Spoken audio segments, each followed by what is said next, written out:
Fonctionnaires territoriaux de la Petite Couronne, c'est à Pantin, sur les bords du canal de l'Ourcq, que des avis importants concernant votre parcours professionnel sont rendus. Ces avis émanent des commissions administratives paritaires placées auprès du CIG Petite Couronne. Ces instances sont saisies soit par l'autorité territoriale, par exemple en cas de refus de titularisation, de licenciement au cours de la période de stage, en cas d'insuffisance professionnelle ou de double refus successif de formation, soit par l'agent concerné lui-même. En effet, ce dernier peut la saisir, par exemple pour une demande de révision du compte-rendu d'entretien professionnel, un refus de temps partiel ou encore un refus de congé au titre du compte épargne-temps.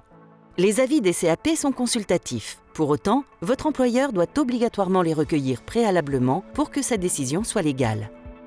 Les CAP jouent un rôle essentiel dans le parcours professionnel d'un agent. Sa saisine est obligatoire concernant les décisions individuelles, notamment défavorables, ce qui constitue une garantie pour l'agent qui éclaire l'employeur sur la décision définitive qu'il prendra. Cette absence de saisine pourrait constituer un vice de procédure si la juridiction administrative était saisie. Le rôle de la présidente de la CAP est de veiller au bon déroulement des débats, de les animer, de faire en sorte que chacun puisse s'exprimer et de faire en sorte que la décision soit prise de façon équitable et objective. Les CAP sont composés de représentants du personnel et de représentants des employeurs publics de la Petite Couronne. Il existe une CAP par catégorie hiérarchique qui siège soit en formation ordinaire, soit en formation disciplinaire. Ce qui est intéressant dans cette instance, c'est que c'est une instance qui reste très impartiale.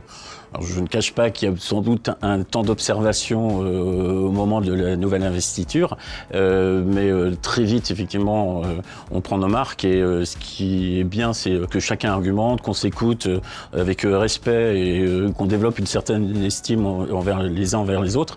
Et du coup, les avis que l'on donne sont des avis qui sont structurés, argumentés et acceptés par l'ensemble des partenaires du côté employeur et du côté représentant du personnel.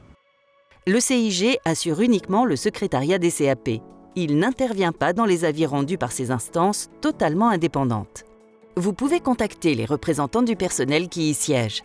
Je suis là pour représenter les intérêts individuels des agents des collectivités. Donc ils peuvent très bien nous contacter directement ou par le biais de leur organisation syndicale afin qu'on puisse travailler avec eux leur défense ou leurs besoins. J'ai énormément grandi dans mon rôle pendant ces instances-là, ce qui m'a permis d'être plus performante au fur et à mesure de mes mandats d'élu et de prendre vraiment à cœur les besoins et les attentes des agents des collectivités. Cette année, dans le cadre des élections professionnelles du 8 décembre 2022, vous aurez à élire vos représentants au sein des CAP placés auprès du CIG.